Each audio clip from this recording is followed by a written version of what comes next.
It's Thursday. Hi. Hey, everyone. Oh boy, what a week. What a week, Henry. Interesting little deja vu kind of happening this week, huh? Well, yeah, see what happened is we recorded the episode as per usual. Like clockwork we do this show, masters of the form. Obviously, yeah. So we recorded it Monday about the last two Lone Wolf and Cub movies. I felt really good about the episode. It was like an hour and 20 minutes long, and so we were really excited by how short it was. Yeah, we were. But we got our stuff out. We ranked the franchise. We announced what we were doing next. Henry went off to bed, and I went off to edit. And what I found was we had 11 minutes of usable content. Right. So 1/9 was usable. Yeah. 15%. It's like the reverse of the Nixon tapes. We have the missing tape. That's right. The 11 minutes of this podcast is the missing Nixon tape. The years are right, too. Yep, 73, 74, sure. Watergate, folks. Beautiful stuff. Yeah, worked out well. All right. So HP, we did all that. I edited the thing, but we only have the first 11 minutes for you. Now, I'm going to put that 11 minutes in this episode. Fuck yeah, you are. All right. Absolutely. You're going to be hearing that right after this introduction that we're recording currently. Ooh, yeah, some real editing masterwork here by Dan. That's right. So what you're going to hear is the introduction to the show. We're going to say our names. Okay. We're going to make some real funny jokes. I'm going to give you a great fan theory about Lone Wolf and Cub. And then you're going to hear the first half of a new segment that I came up with. First half of it. First half of it. Maybe three quarters. That's good. Okay. And that segment is called Dan Watched a Henry Movie. Right. All right. And was there a theme song that was salvaged? That is in this. We have the theme song. The theme song was salvaged, everybody. I know if everybody's going to be very happy about that. All right. That's a big deal. That is a big deal. Okay. So let's put that on. Okay. DJ, play your favorite song.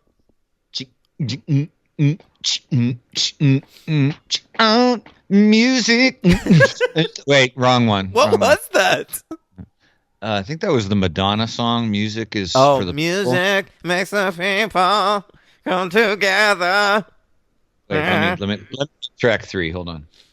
Night, another day, die another. No. Oh, have you heard the Billie Eilish yet? No. It has leaked. Well, I mean, it's leaked. It was released, and the listeners are demanding that you give a take on it.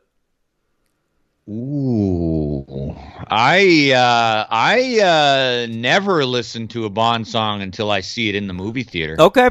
Unknown rule by me, people. But I mean, I could make an exception for the show, of course, but. No, you can wait till April 10th to hear this masterful take. No, I don't have to do it. It's like 3 minutes, right? You want me to listen to the song, listeners? I don't give a shit. You heard it? No. Oh, you didn't hear it either? I don't care. I may or may not see that movie in theaters. Oh, that's okay. Well, I'm going to be seeing it very, very I would say I'm more likely to see the new Blumhouse Fantasy Island than I am the new Bond movie. I'm very excited to have a redemption from Spectre and Daniel Craig's Redemption, the Stan Tukey Williams story? No, the Shawshank. Oh, nice. Okay. Classic Talk about classic refs there.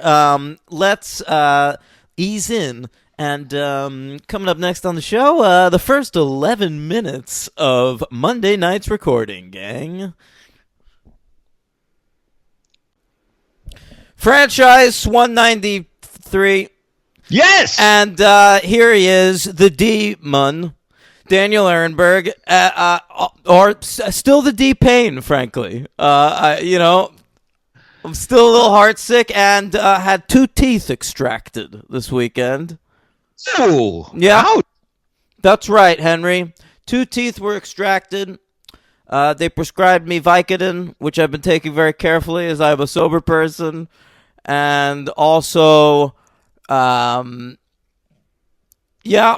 just... What was the reason for the teeth extraction? It was the kind of thing where last year, the back 2 teeth on my right side, they were like starting to crumble. And the doctor was like, that's normal. It's a thing that happens sometimes. We're going to pop those bad boys out. But just be ready. Shit's going to happen on the other side eventually. And he was right. And he fucking was right. Then, like, I'm watching a movie, my fucking tooth chips, and I'm like, it's starting.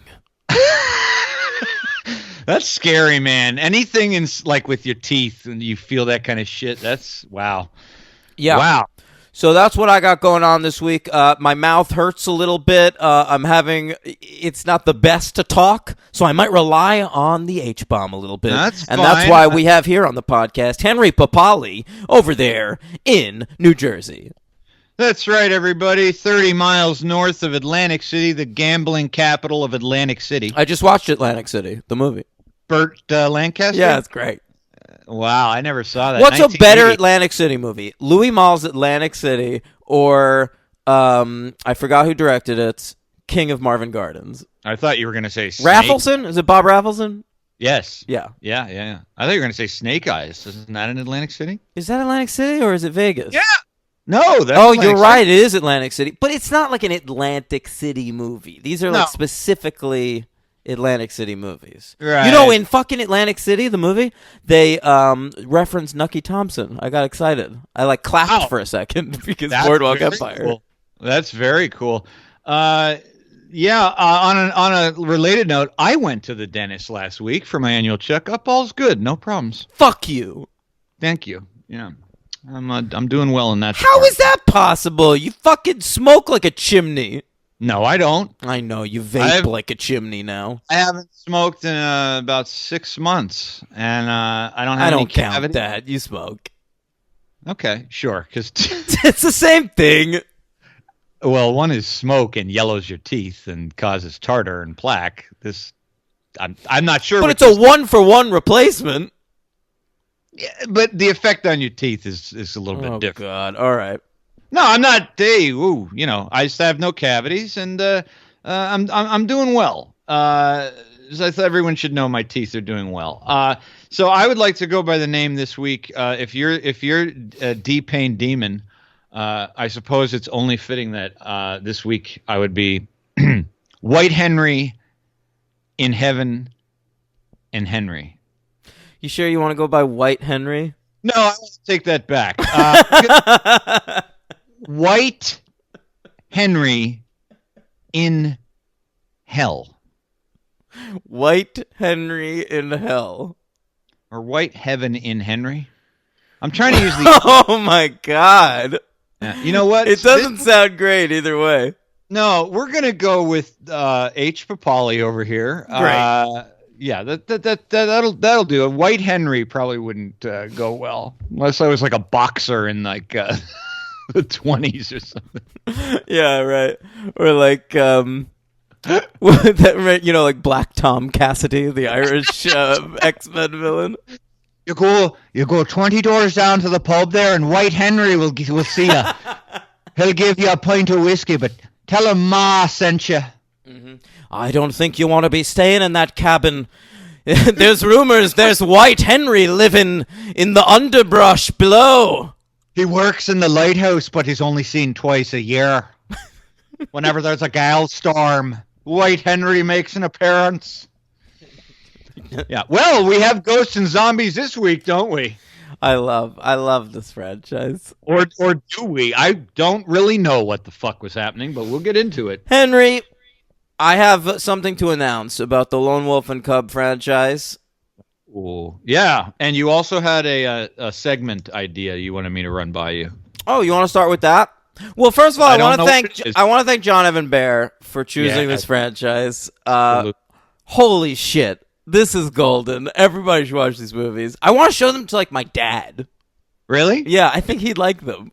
Yeah, there are definitely people who I think would never be exposed to this stuff, like us, Yeah.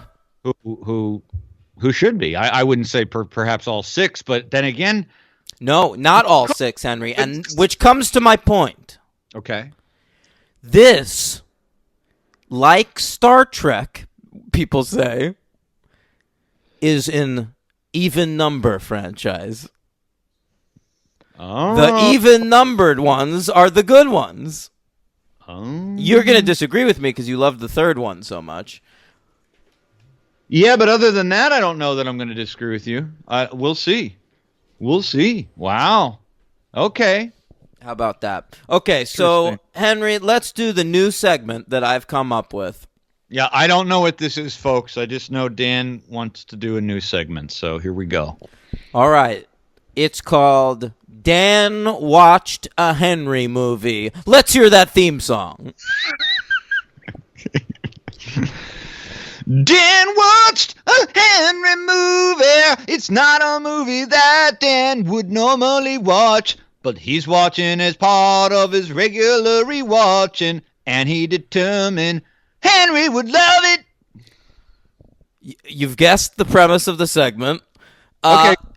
Now, I gotta hit the lyrics a little bit. It's long. it is long. We could edit that down, I think. All right, Lemur. Mertlis, Lemur. Sure.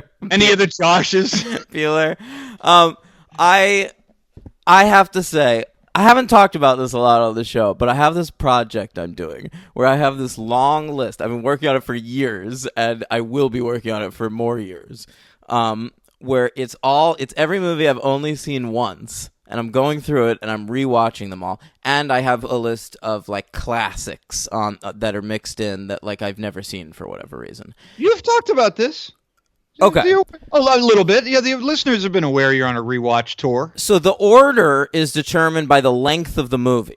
I started at movies that were 78 minutes long, and I've been going in order by length, and I'm currently up to movies that are 1 hour and 44 minutes long. Oh, all I've right. gotten pretty deep. Yeah. Wow. Okay, you're almost at the 2 hour range. That's here. right, baby. Okay. All right. So this is the new segment. So as you might guess, the shorter movies tend to be comedies, horror movies, sillier things. Sure. Okay? Yeah. Or old movies. Yeah. You know, lots of classics are short. Now, Yeah. I am getting to the point now where I'm watching a lot of random dramas. Random dramas. That's Okay. right. I'm liking where this is going. And so I'm starting to see something happening where I'm watching a lot of Henry movies. And I may even be watching Henry movies that Henry isn't aware of yet. Oh, very fascinating. I got my pen ready. Okay. So All what right. I'm going to do is I'm going to That's a try nice and pick do this for you. once a week. We'll see how that goes, but I have my first pick. This is a Okay. Henry movie that Dan watched, and I think Henry should watch it. And you know for a fact that I haven't seen No, I don't know for a fact. it. Okay. Let me know if these actors appealed to you, Henry. Okay. Tommy All right. Lee Jones, Chris I'm ready. Cooper, Kevin Costner. Okay. Okay. Okay, Ben Affleck. Boy, we're pretty grizzled right now. Oh, wait. All right. All right. Yeah. You saw this movie? Fucking hell. All right. Yeah. I saw the movie you're talking about. Yeah, I don't remember the name right now. That's right. It's That's about right. the guy who gets unemployed, right? And they try to start a. Kevin Costner hires him to do like carpentry Henry, work. this or is some a- shit. Yeah, Henry! Yeah. All right, now that's Okay, not. this is called The Company Men. It's called The Company Men. You Ben think Affleck's I in would it. like that movie? Come It is on, written and directed by dude. John Wells, the creator of ER, Man. Yeah. and currently Shameless on Showtime. Yeah. Henry, I was watching this movie and I'm thinking, this is Henry bait. Yeah, no. Not a good movie. Yeah. I kind of liked it. That to me is a movie I think is a 3. You thought I'd that like that? I mean, I get it with every night before bed. I get it with the cast, but oh man, Oh, good stuff. Good stuff. I don't know how. Yeah, no, that's true. All true points. All killer, absolutely zero filler. No, we don't do filler here. Never. We don't do filler. 15% filler. Yeah. HP. So next up, what I was about to do, you were going to ask me who's the female lead, and I was going to say it's Maria Bello, and you assumed that she was with Ben Affleck, and I said no, she was in fact fucking Tommy Lee Jones, and you didn't believe me. Because I was horrified. Yes. Yeah, but that is accurate. You're telling me this for the first time, so I am horrified. Really? Oh no. That was just a little recap for you. So I think you heard that the movie I referenced was The Company Men, and that Henry was not happy that I thought of that as being a Henry movie. Well, that just didn't make a lot of sense, but besides the Kevin Costner thing, I guess.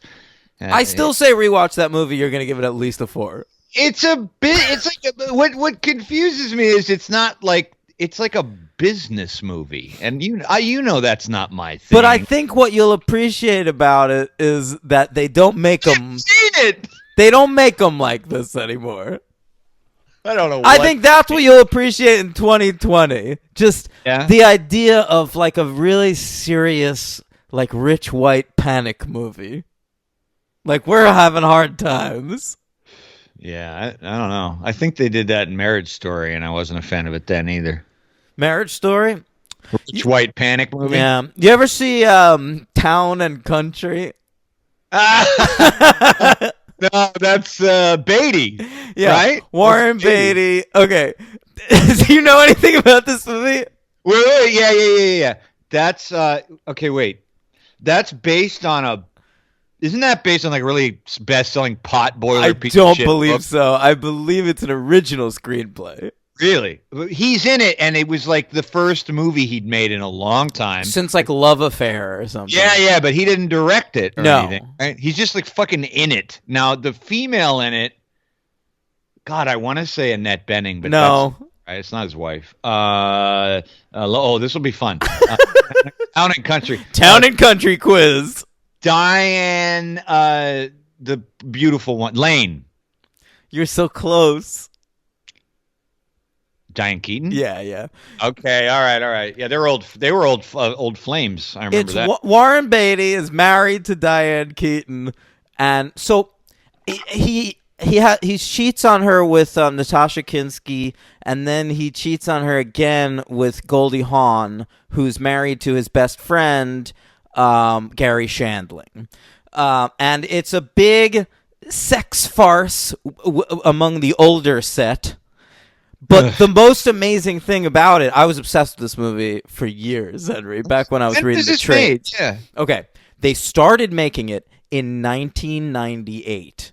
Warren Beatty was such a perfectionist and required so many takes of each scene that they ran out of time, and all the cast members had to go and make other movies, and Jenna Elfman had to go make another season of Dharma and Greg. Then they all reconvened in the year 2000 and finished making the movie. They hired Buck Henry to write it as they filmed it. And the great Buck Henry, the late great Buck Henry, and it went so over budget, Henry, that it ended up costing $90 million. A $90 million sex farce about old people, and it ended up making worldwide $10 million. Whoa. Why didn't we hear more about that? It's one of the great box office bombs of all time, and we should hear more about that because it is a fascinating bad movie that does absolutely nothing right. I've never heard that story about that movie ever. Incredible. Nor have I heard that the deficit of that box office. Wow. Warren Beatty. Now, we haven't heard nothing from him since then, right? Since nothing? Town and Country, he did not work again until that Howard Hughes movie that no one gave a shit about. But was that actually made? Yes, it was finally made, and no one cared. See, that's something because I like Warren Beatty. I would have seen a Warren. No, Beatty. that was a movie that was discussed for years and years. I remember that. Dude, and it finally came out in 2016. They released it in like December for like Oscars, and it was called Rules Don't Apply. Right. Who played Howard Hughes? Warren Beatty. He was like fucking 80 years old. Yes, he was. Because, oh my God. Oh boy. Rules Don't Apply. Sounds like a fucking rom-com. Yeah, why didn't you just call it Howard Hughes? Just call it Howard Hughes' hangnail. What's that a reference to? Howard Hughes didn't cut his fingernails because he was a recluse. They grew and grew and grew, and his hair grew and grew and grew. Yeah. That's what everybody wanted to see. Is there a shot of Warren Beatty? You know, he should have had Tim Burton direct that shit. It would have been great. He could have looked like a creature from a Tim Burton movie. Yeah. That's what everyone wanted to see in The Aviator. They wanted to see like old Howard Hughes. Yes, of course. His mind. And yes, here's a film about a character everyone's interested in 30 years before he was interesting. Yeah. Well, that's how that movie ends, if you recall. He sees that sort of cult, and then you wouldn't remember. You hated that fucking movie. I'm sure it's out of your mind totally. No, I kind of remember it. Yeah, Scorsese hints. He starts seeing these guys in suits. Right. That part's the best part of the movie. That's like the cult, I think, that like got Howard Hughes into like even weirder shit and started him like not bathing and all kinds of weirdo shit. Yeah. Anyway. Damn, bro. See, that's interesting. Maybe we gotta watch this. Let's watch Rules Don't Apply and cover it on the Patreon. I like it. You like it? Okay. I like the idea. We'll cover that and Billie Eilish. Fine by me.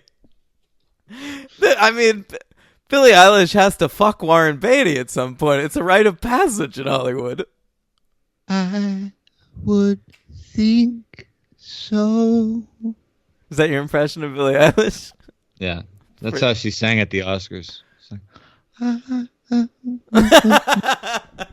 kind of how she always sounds. Yeah, she's kind of like a female young Aaron Neville.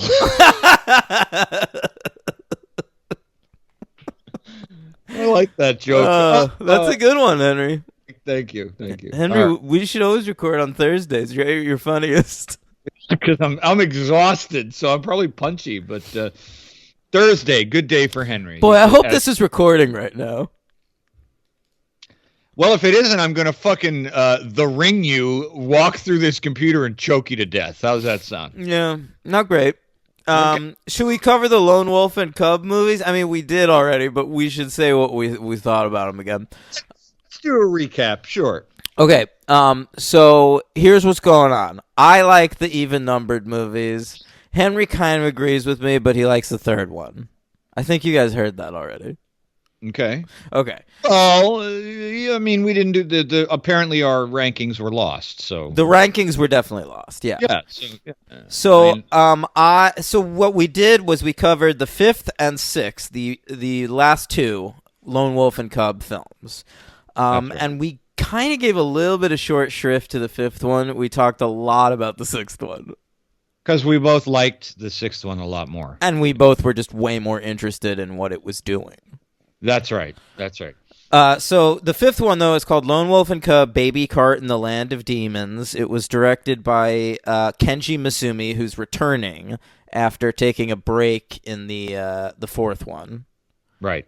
And Kazuo Koike, who has written all of them, is back to write. He also created the manga. It came out August 11th, 1973 in Japan. I made a lot of great jokes, I remember, about how in the first year, they released them every 3 months. And then between the fourth one and this one, there's a wait of 8 months. And I was like, fucking losers, fucking wastrel pieces of shit. It went on like that for a while. It did go on like that. I think you could have used a word that was once used about me, and I love it. Well, you rapscallions. So, yeah, that was in Japan. I first gave a hat update because I like to do that. A lot more hats in this one. Everyone's wearing hats. And we presuppose that it's possibly because of the situation. We don't like how the wigs look in this franchise. Yeah, except with the notable exception of Retsudo, who really makes more sense, and therefore the makeup and hair is a little more forgivable. But I may everything's past tense. We gotta stop.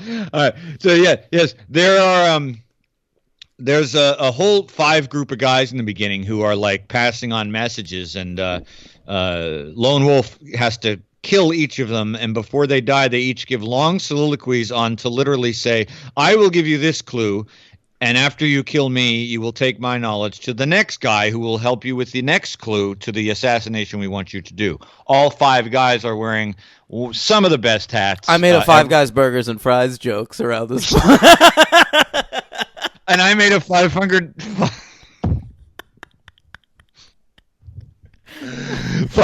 death punch joke. I like that we don't have to make the jokes this time. We can just reference the jokes. Actually, just reference the old jokes. It's actually pretty helpful. It's like that was a rehearsal. This is a line reading and a discussion. Yes, they have pieces of paper in front of their face. Cloth, and on the cloth it says something. We didn't mention that. Remember that? Like each of them has like something says. It says something on the front of each of their cloth. I hated this whole sequence. It went on. It's the first 20 minutes of the movie. Longer than that. Yeah. They're all just delivering exposition in pieces until he kills them. I am sick of the samurai way of life where everyone is just super psyched to die all the time. Like, I mean, like everyone, you can fool anyone by just being a person that's trying not to die. They're not expecting that. Right. That's... Yeah. That'll throw them off balance. Right. I am not here to kill you. Wait, what? No. I settled all my affairs. I just want to give you this message. You need to kill me. So these 5 dudes fight the Lone Wolf one by one, and he easily dispatches of all of them and eventually gets the full mission that he's being sent on. And my biggest problem with this movie is that it is completely a procedural. We don't touch in on the Yagyu storyline at all. We've been following for the past 4 movies, and I just don't think anybody in this movie is a viable threat to the Lone Wolf and Cub. Like anybody he comes across, I just know is going to be dead within minutes. Yeah, agreed. And we were noting that we actually both agreed completely on the most compelling, not only most compelling character in the movie, but the most compelling sequence was the pickpocket scenario in the crowd in the town square. Right. Yeah. This is another situation where we're letting the Cub have his own storyline for a little while. Yeah, he wanders off again. Yeah. And, that was exciting. The first time we saw him do it in the second one, and now we've seen him do it in every one since. And I'm not as into it anymore, but it was kind of the most compelling thing going on. There was this pickpocket who's a woman who's dressing up as a man. No. She's dressing up as something. It's been a while. I get it. It's been a while. She just changes she changes her kimono a couple times to like blend in, look like a different person. So like the Cub, the chimp I was about to call him, doesn't Lone Wolf and Chimp.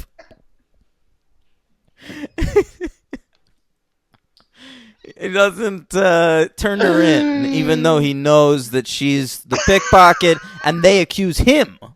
So he's defending this person. It's real honor code bullshit, but it endears him to her, and they have a nice little moment. It's true. And then the chimp doesn't turn her in, and it's any which way you can. And we get to see him fully naked again. Oh, and I gave an update on his junk. It's we could have skipped that part. I'm gonna mention it.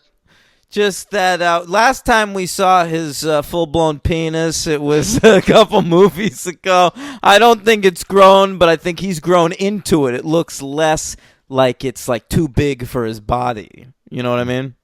Like Andrew Garfield's head. Like Andrew Garfield's head. Yeah, we also touched in with his balls and also his butthole. This little kid's fucking taint has been remastered by the Criterion Collection. Oh, wait. You got to mention something that we might forget. This is key. What happened, Daniel, to that actor recently? Oh, that's right. Or not recently, but, period. We were wondering if, what became of little DeGoro. And found out. How did I find that out?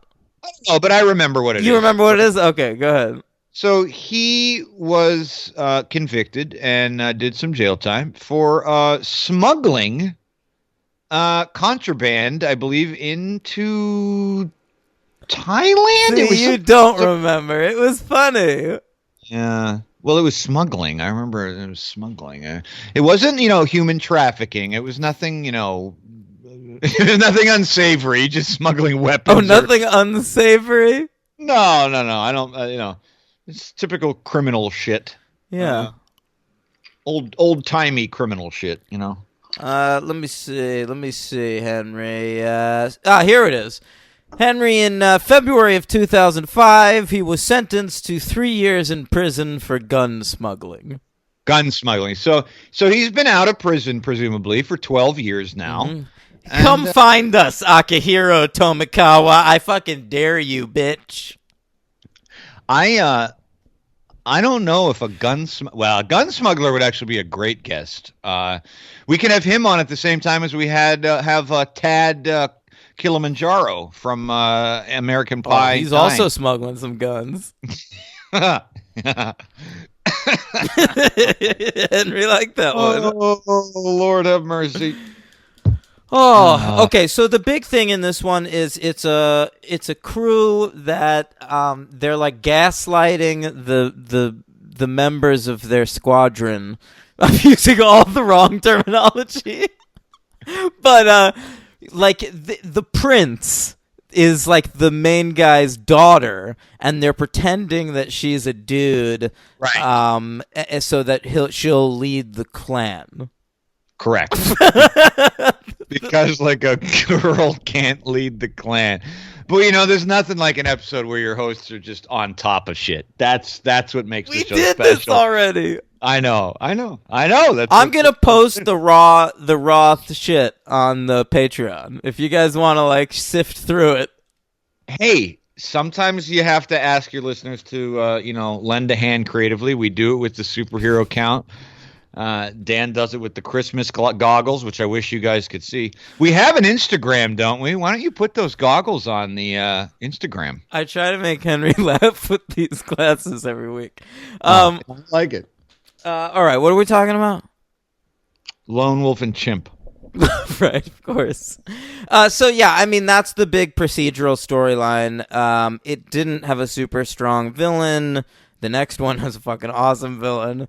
And it just sort of petered out. It was also like 10 minutes too long. It like looked really good because Kenji Masumi is a really talented pictorialist. Yeah. But nice word. We should mention the assassin. We made fun of the assassin. The female one with the fucking juggler. Juggler. That's in the next one. You sure? Yes. All right. Sorry. No, because remember, that's fun. If it's fun, it's in the next one. tragedy, comedy is tragedy. Sure. I thought it was in this one. Okay. No, for sure it's in the next one. So I ended up giving this one a 2. This is my least favorite Lone Wolf and Cub movie. I wasn't into it. I found my mind wandering a little bit. I found myself looking at my phone. I remember I had to go back a couple lines at one point because I realized I wasn't reading the subtitles. Well, I've done that in quite a few of these, but yeah, the mind tends to wander sometimes. Yeah, I liked it more than Dan. I thought it was compelling enough. I didn't think it was like up there, but in my rankings, it's not. It's still above like 2 others.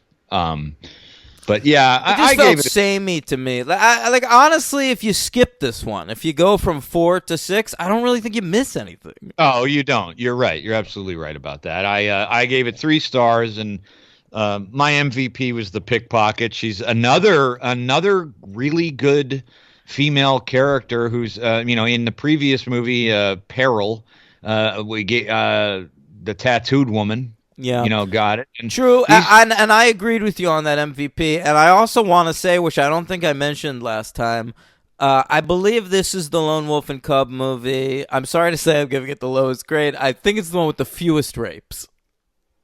Oh yeah. Right, you're right. Yeah. Mm-hmm. Well, because the next one's got a classic. It's memorable. Yeah. It's irreversibly memorable. Get what I'm saying? Man, he made an irreversible reference. Did you see the new David Cross stand-up, by the way, on Amazon? I think I forgot to watch it. Returns of Form. I wasn't crazy about the last one, him probably being my favorite stand-up comic currently, and this is fucking genius. Okay. And there's an irreversible joke in there that I will never forget for the rest of my life. Yeah. Sounds good to me, man. Gotta see it. All right. Yeah, my LVP, which was a weak LVP, I'll say this, because I've had a tough time sometimes picking an LVP. Dan had picked the 5 guys named Mo, and I had picked the henchman of the pickpocket, but really, he's all right. I like the henchman of the pickpocket because there's that one scene where he waves his arms out to block her when she's changing, and I thought that scene was very charming. But you know what? I think I just came up with the reason he's an LVP, and he's the reason she gets caught, because he's off urinating in a unnecessarily graphic scene where he's taking a leak into like a fucking pot, into a kiln. Yeah, I do remember that because I remember thinking he's standing back awful far. Like if I was him, I'd be like right on that kiln.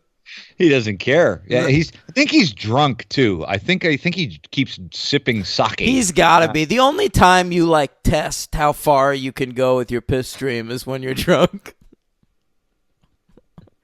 You ever get drunk, Henry? I mean, neither one of us have gotten drunk in a while, but never.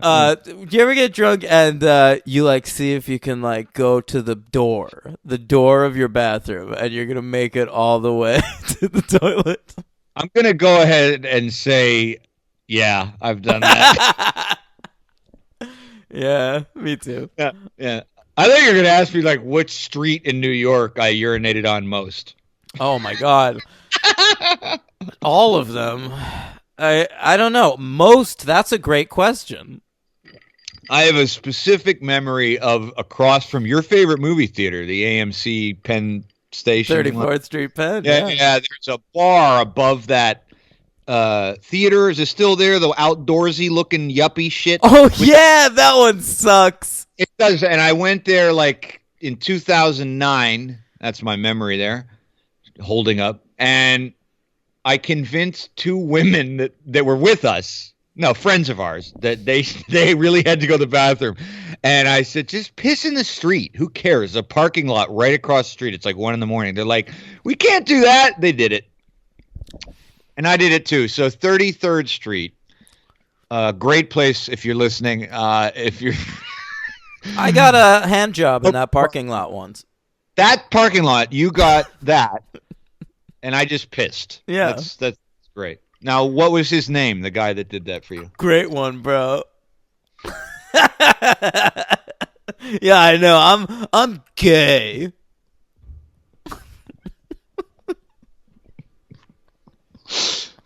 All right. Could have been a they.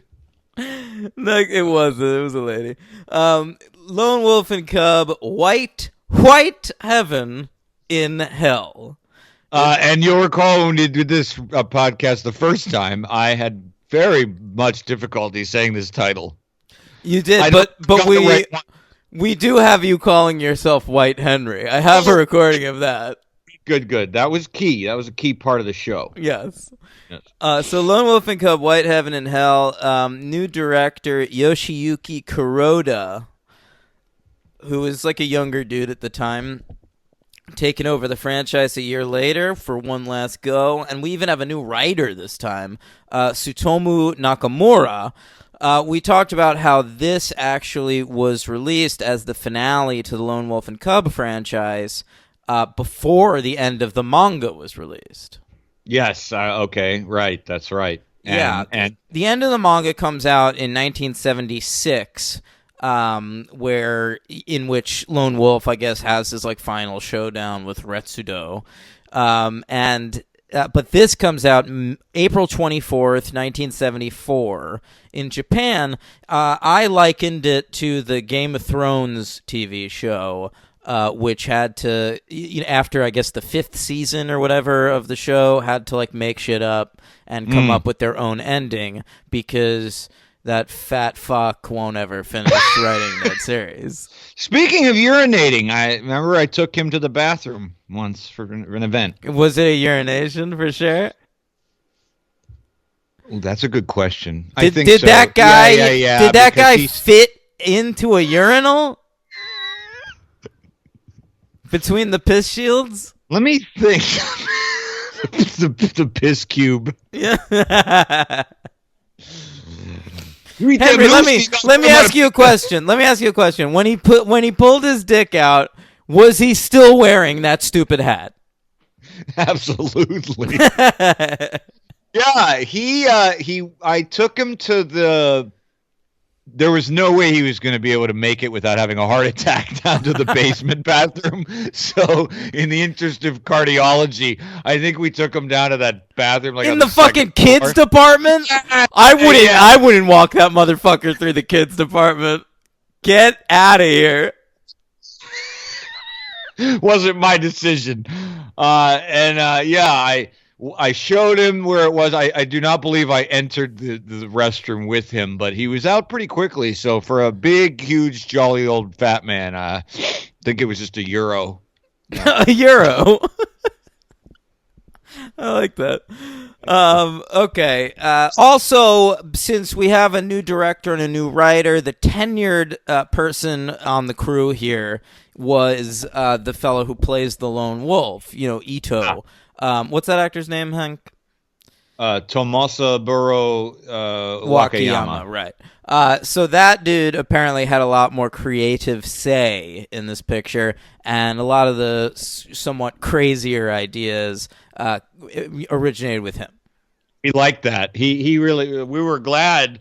This was like one of those things. I don't think we said this actually, but I would have been really interested to know if it was a matter of him not knowing much about the manga going in and then getting so into it that he started to have ideas, or that he was just not really consulted early on. Because, like, how cool would it have been to have this guy and Kenji Mizumi, like, just collaborate and have his ideas be directed by Mizumi? That would have been really something. I just don't think that's how it works. I think like Mizumi was like the guy on set, and then as soon as that dude was gone, now this dude has a voice. So it was a little bit like if I hate to compare Mizumi to James Cameron, but it would be like if James Cameron left and then somebody better took over, like David Fincher. And then you could be like, oh, Fincher. What am I talking about? Fincher's a total autocrat. He's an asshole. All right. But you know what I'm saying. So, yeah, maybe this guy was a little more humble. I'm so fucking angry at James. I just want to say. Just as a preview, just as a fucking preview, I watched Terminator Dark Fate this morning for this podcast. Henry and I have both seen it now. We haven't really discussed it. We're going to record an episode about it at some point. But fuck that movie. I fucking hated it. It is a piece of shit. Fuck it. I hated everything about it. Waste of my goddamn time. It was $6. Did you know what I did think when I was watching that? It's the only thought I'll say, and we'll move on. Terminator Salvation. This is literally my thought when I was watching Dark Fate. Terminator Salvation is so fucking good. No, I disagree. They all fucking suck. All of them. 1 and 2 as well. Screw it. Screw the No, whole you know franchise. what? Fuck those two. Honestly, if I had to choose, like, either you'll never see 1 and 2 again, but you'll never have had to watch the other ones ever, or 1 and 2, they don't exist. You'll never be able to see them. You see what I'm saying? Fine with that. I don't care. I would choose that. Yeah, I didn't, me with that franchise anyway. I mean, but yeah. Well, we'll save it for next week. But yeah, Piece of shit. I got a little of that from your text today. It didn't seem like you were worried about telling me your opinion. So, okay, dead halt. All right. Anyway, It's just next thinking week, about it. I know he's stewing right now. You can put it off for another week, and maybe your opinion of it will go down further. 2 hours of my fucking grandma training some Latina. I look. So some of the worst performances I've ever seen in a mainstream blockbuster. I felt bad for the Natalia, the Latina actress. No, she's terrible. That's what I was gonna say, because she seems like a really sweet, eager person to do a good job, and she's really not very good at all. It's very. I mean, but it's also a thankless fucking task. It's not a character. Right. Yeah. Arnold has a beard, though. Arnold Look, is we just okay. did it. That bonus episode, everybody. No, we have to do a bonus episode. But whatever. We should move on. White Heaven in Hell. White Heaven in Hell. Great usage of a beard. Retsudo comes full force in this fucking movie. Okay, well, I was in on this right from the start, you'll recall, Henry. Yes. Because we open on the baby cart on skis in the middle of a white snowscape, and the cub is dressed like a banana, and and the music's changed. Now we're getting some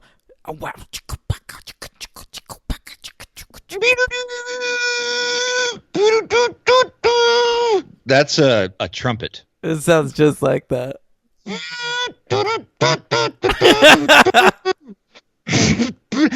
I believe I said it was like Miles' era, of that era, 73, Henry, 74. Let me hear some smooth saxophone. Smooth saxophone. All right. Yeah. You mean like Kenny G style, like soprano sax? Yeah, like a romantic sax. But okay. All right. All right.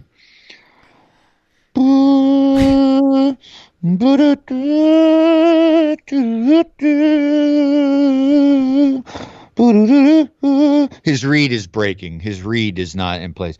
Okay. Okay. One more. Give me a tune. I'll do it Okay. on Can you sax. do the zither part from the Of the third Third man? Man? Yeah.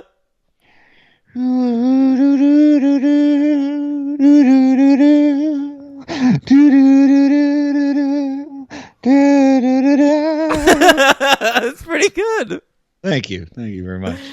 Now, what kind of show can you get a zither on? He just called that, and I did it right there. Who else can do that? That's You don't listen. You don't listen to the Police Academy cast, co-hosted by that guy from Police Academy that does all the voices. Well, I don't do sounds very well, but I think right there I nailed it. Okay, so right away we're back to the central conflict. The Yagyu. They're like, we gotta kill this motherfucker. So they send out a one last assassin. Okay, and it's Juggler Lady. It's the juggler. We compared her to the giggler. The juggless. Right. Boy, that kind of sounds like we're referencing her breasts, but that's we're fine. not. We're not. She just likes to juggle. Call her Jugs. Oh God. So Jugs is out there, and she's not particularly terrifying. Dan described in the first take before the gate closed on that other episode, her particular exact skill, which was essentially not juggling. It was throwing up one of the knives, one of the daggers, and the guy who it's happening to kind of does like an Elmer Fudd. And then it lands. Then she jumps superhumanly high, lands right on the shoulders of the guy. Very, and then plunges further in the dagger. She stabs the sword into the man's scalp. Really bizarre, very ornate. Well, I mean, what she does is she juggles at first. That is part of her skill set, Henry. Yes, that's true. And that sort of mesmerizes the guy. And that makes it so that when she throws the one in the air, he follows. Oh? Huh? Something's different now. See, I think they got it reversed. In the last movie, in Peril, we have the tattooed woman who distracts us instantly by being naked and attacking you. And in this one, I feel like the juggler would have a better chance were she topless, because then the opponent would be like, oh my God, she's not only juggling, she's also topless. What do I look at? Do I look at the knives? You're a pervert. Right. This is just your jaded self coming out. You need more. Back in samurai times, people weren't jaded of juggling yet. It was still an exciting skill set. Right. It's like when you watch stuff from like the 60s and you'll see like a crowd of people watching like a puppet. What are those called? Marionettes? Marionettes, yeah. And they're like, oh my God, a ventriloquist, right? They're like losing it for a ventriloquist. Hey, I got to tell you, one of the best comedians out there still has me hearty harring every time I see him, and that's Jeff Dunham, folks. That guy is funny. Who's your favorite Jeff Dunham character? Is it the old man? No, it's the Arab that he likes to say caused 9/11. Oh, is it the exploded terrorist or whatever it is? Yeah. Why are we doing this and that fucking guy's famous? That guy is still selling out arenas, baby. Can we get an exploded terrorist on the show, please? Can I please? You think we should be more racist? Is that what you're proposing here? I want puppets. I want bins. Bins? There were some bins to my left, so I just named it. You just said what you saw. Yeah, it's also the name of my cat. I know. What was I imitating? Isn't that a Zach joke on his show? I want fireworks. I don't remember. All right. Okay, so what they send the juggler. First, she gets a power demonstration, which I appreciated.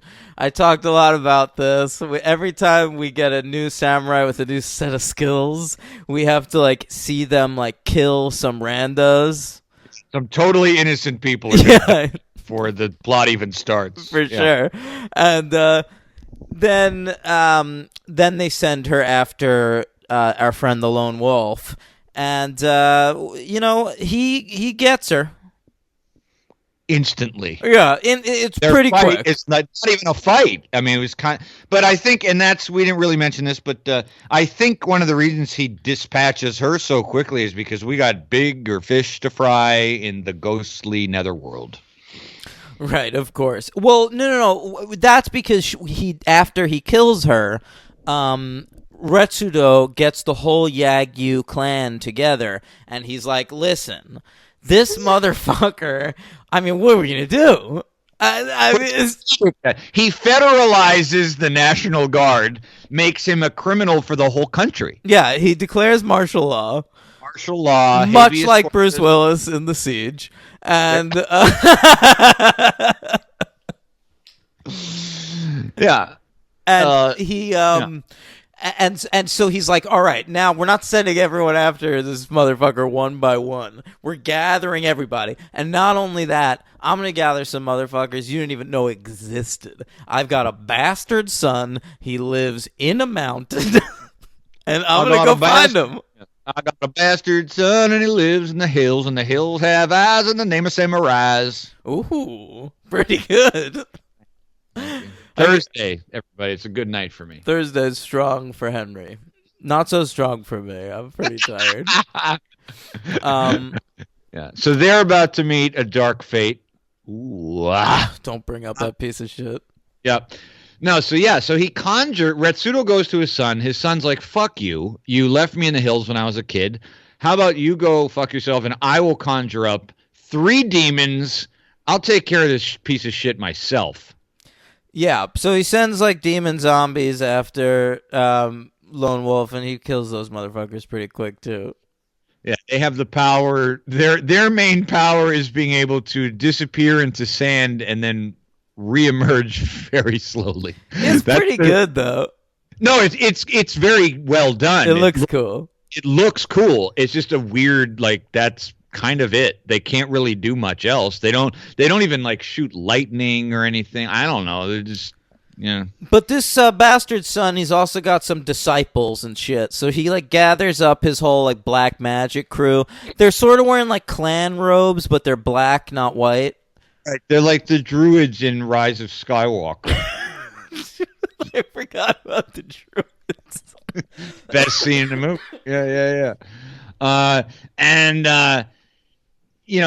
We talked about how Lone Wolf, for the first time in any of the 6 movies, is in a little bit of trouble. He finds himself sinking in quicksand, and for the first time talks his way out of being executed on the spot by playing to the villain's pride. And I mean, this is exactly what I'm talking about with this honor code bullshit. And what I like about the Lone Wolf is like he talks a big game about how he's on the demon road to hell or whatever.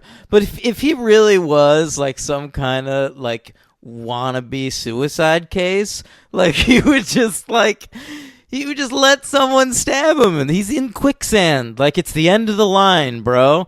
But he doesn't. He talks to them, and he's like, listen, do you feel good about killing a guy in quicksand? Don't you want to face me one-on-one?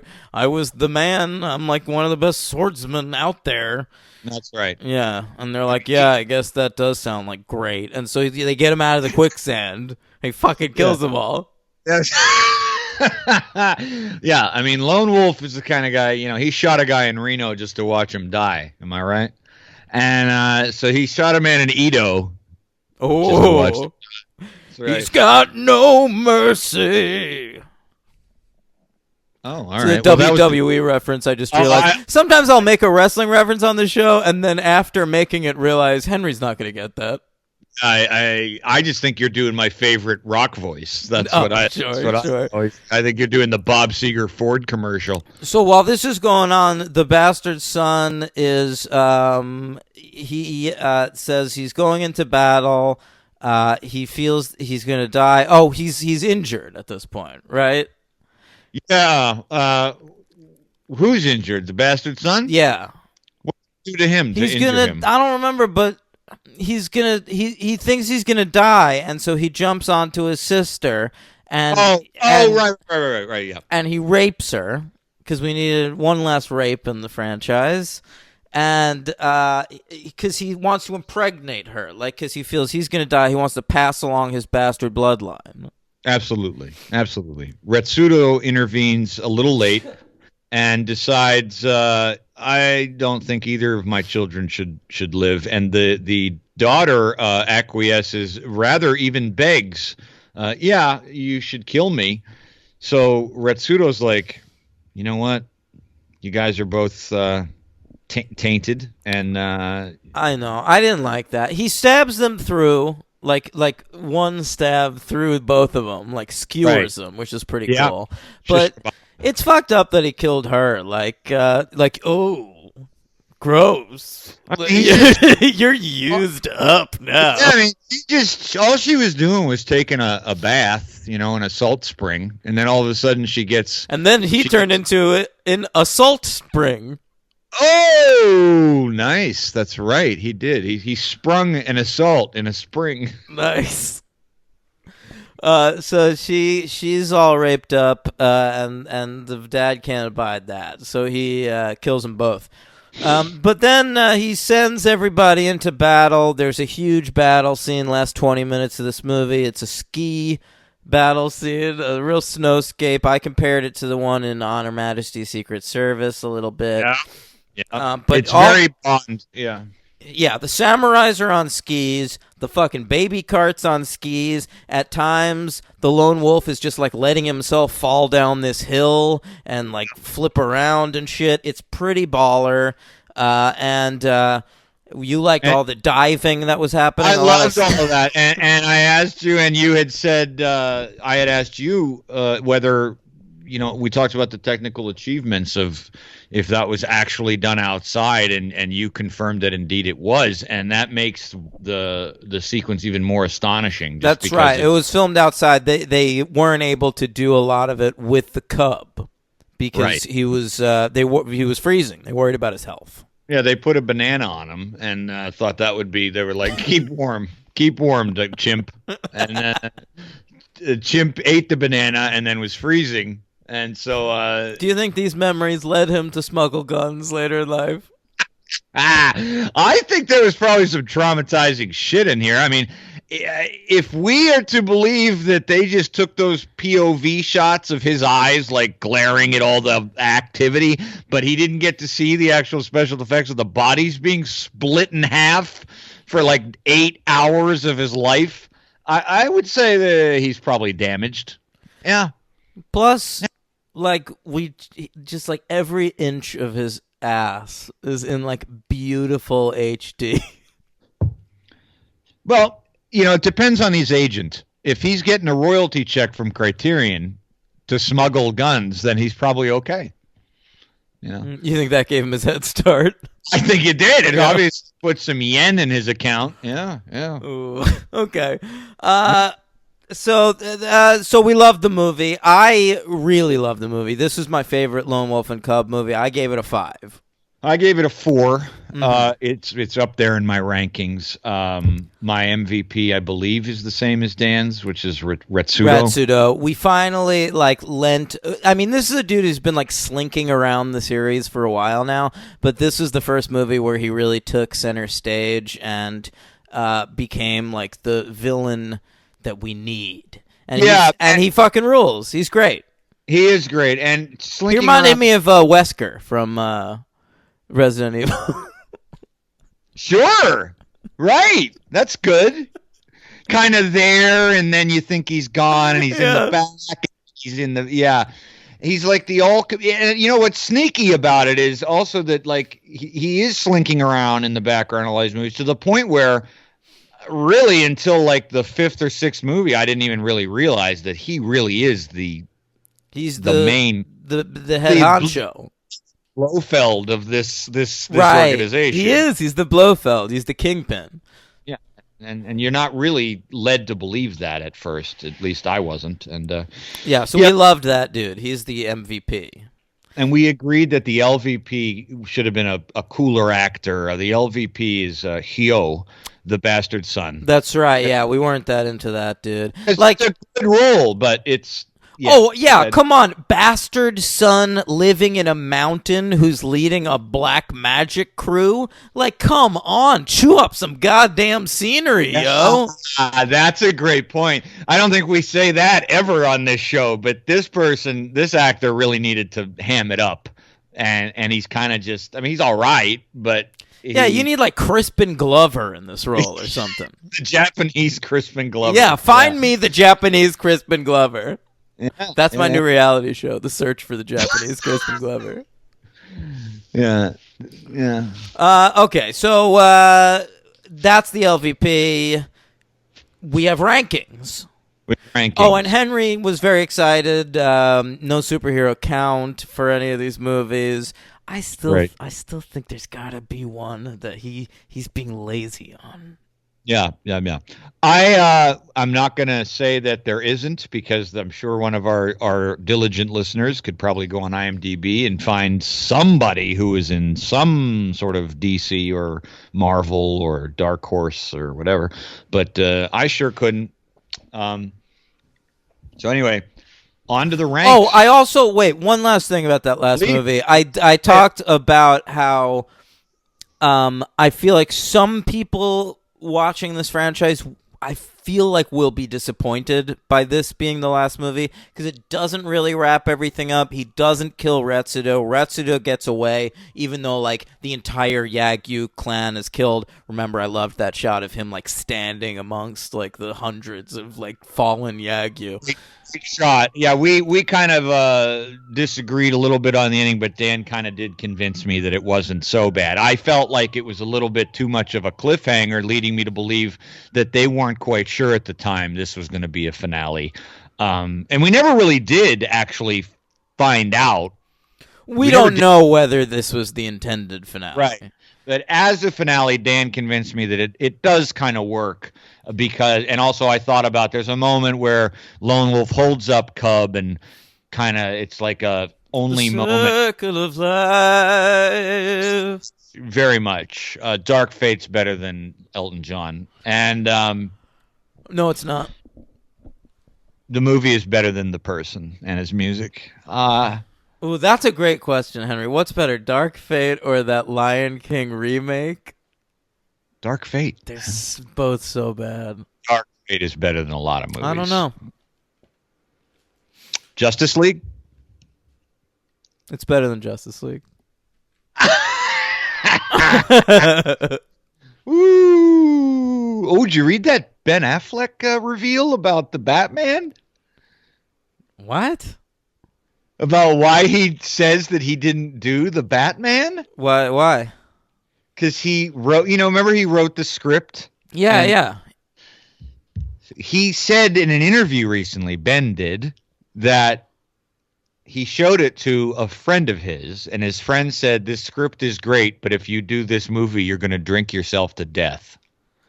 And meaning that, I guess, we joked about this during our coverage of Beavis Dodge and other things. Did we do Justice League? Did we cover Justice League? No, we didn't cover Justice League. Yeah, okay. We've talked about how Ben didn't look too hot. And yeah. He was pounding that shit. No, I know. I heard him talk about his addiction woes. Right. So that one of the reasons he's given as for dropping entirely this Batman thing is that he just, I guess. Henry, did you see the picture of Robert Pattinson's chin? I did. Yes, I did. Wasn't it exciting? You saw the chin. Where does it rank for you amongst chins? The chin piece. I'll take it here, Daniel. I have an objection, because this is a thing. I have an objection to its resemblance to the Daredevil costume from Netflix. I saw people saying that too. Jesus Christ. All right. So how do we rank these, Henry? All right, let's do let's flip it around just for the sake best to worst, just to keep it interesting for us? For us only. All right. The best. Wolf, and chimp. I'll go first. How about that? Like that. Because I don't know the titles either. You can say them for me. Yeah. My favorite Lone Wolf and Cub movie is Part 6, White Heaven in Hell. Yeah, he liked the last one the best. And my favorite movie here, and the only one I gave 5 stars to, is the Lone Wolf and Cub Baby Cart to Hades. That's number 3. Okay, that's where I need your help. Yeah, okay. That's the third one. My second favorite is the second one, Lone Wolf and Cub Baby Cart at the River Styx. Yeah, he loved that. He loved that. Dan did.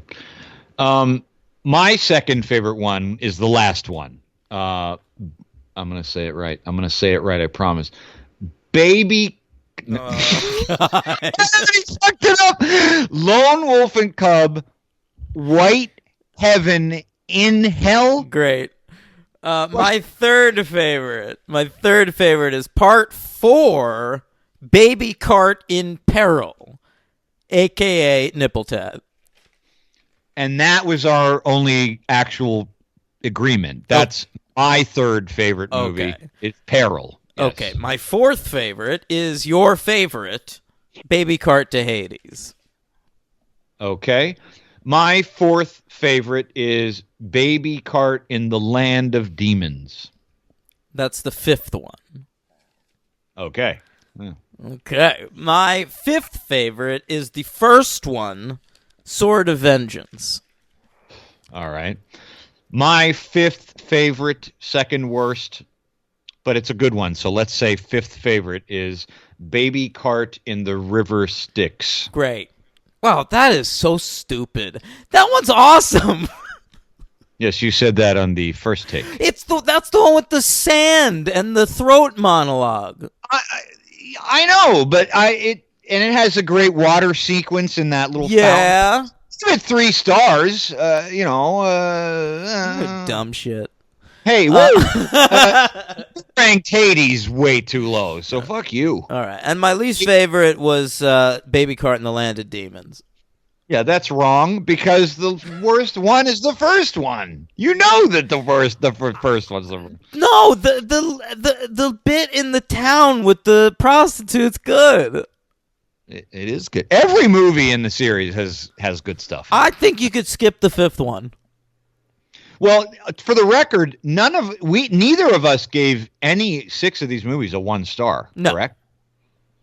That's saying something. And they're all over the map. Yeah, I've got really are. I've got a 2, a 5, 2 3s, and 2 4s. I do too. Not that exact thing, but I've got every rating there is except the 1. So overall, the series. What do you rank the whole series star rating wise? I give it a 4. Really good franchise. Liked it a lot. Great call, John Evan Bair. Good pick. Totally agree. Exposed me to some totally new cinema that I never would have watched this. I never would have even considered doing it for the show. I overall am. I think I'm going to agree with Dan. Just for the novelty, I'm going to go 4 stars. I think the most. Is this a thing we're doing now? I just came up with this. It's kind of good. It's all right. Rank the franchise when you're done. I think we owe the listeners that. We don't owe them anything, but we give enough of our heart and mind. No, yeah, it's very cool. It was fun to watch and fun to do.